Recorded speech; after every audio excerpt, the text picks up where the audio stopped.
Praise the Lord, everybody. I hope you're doing well on this beautiful day. Welcome to another Victory and Praise devotion. Let's jump right in. Today I'm going to read John chapter 9 verses 4 and 5.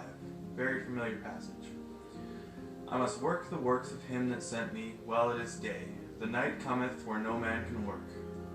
As long as I am in the world, I am the light of the world. God wants us all to be like him, and as long as we are in the world, we should be the light in this world. And to be a light, it takes work. Let's look at what light does.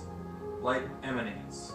It shines out from its origin, and it illuminates the things around it. It influences its environment. We as Christians, we need to have a positive influence on any environment we enter. Whether it be our homes or our friends' homes, our jobs, our neighborhoods, even our cities. Light has some very interesting other properties as well. Once light is created, it continues on forever until it comes into contact with something, at which point it either bounces or is absorbed by what it came into contact with. And that impact always has an effect on an object. Light cannot be stopped. It must continue to move in order to exist. Light is the fastest thing in our universe. It's a speed limit by which all other fast-moving things are judged. If we are to be light, we must be quick, ever moving, not stopping until we make contact with something, and affecting everything that we come into contact with. Light can also represent purity or beauty, not externally but internally. God wants to make you and your life into something pure and beautiful, but we all have a choice. You can choose to follow God's leading or not. You choose whether you want to let God make you pure and beautiful or not. Light also represents truth, as well as knowledge and understanding. God wants to give you the knowledge to succeed, the understanding required to navigate the pitfalls of this life. God has laid out in His Word the guide to all things. There is no situation the Bible will not help you navigate. Everyone has heard the term, things are not black and white, meaning there are not only two options. There can be an in-between, a gray area as it's called. But not so with God. In Matthew 12:30, Jesus said, "He that is not with me is against me." In Matthew 6:24, "No one can serve two masters." If you're not on God's side, you're on the devil's side. There is no in-between. If you are not light in this world, then you are part of the darkness. Physical darkness is a lack of light, and its properties are the opposite of light. Darkness is stagnant. It cannot move. It cannot affect anything.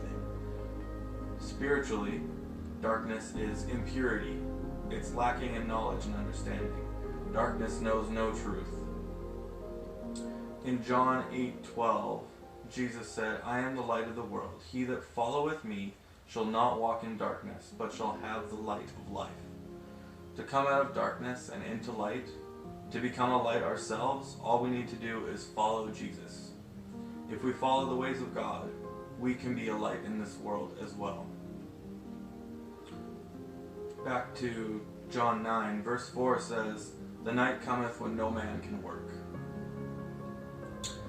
This life is fleeting, and we only have so much time to live. And the longer we wait to get out of darkness and into the light, the less time that we can be a light unto others. Our time is precious.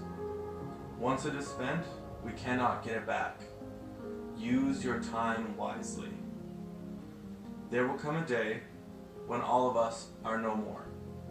And once we are gone, our only legacy on earth is the lives that we changed and the memory of those that we have impacted.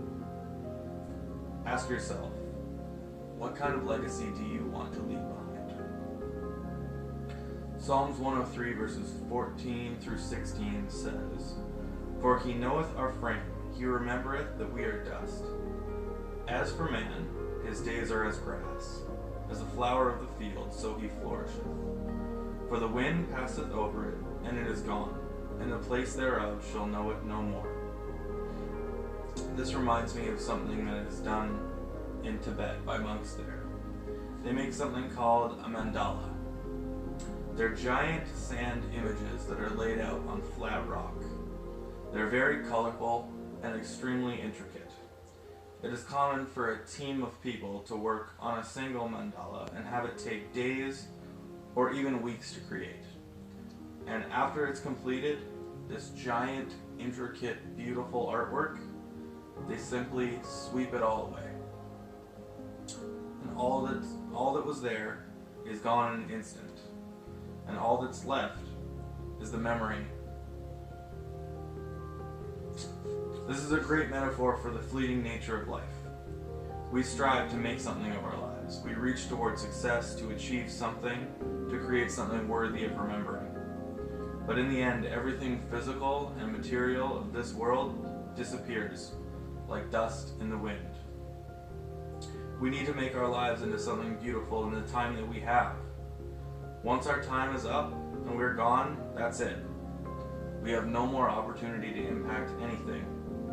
We only carry on in the memory of others. What do you want people to remember about you?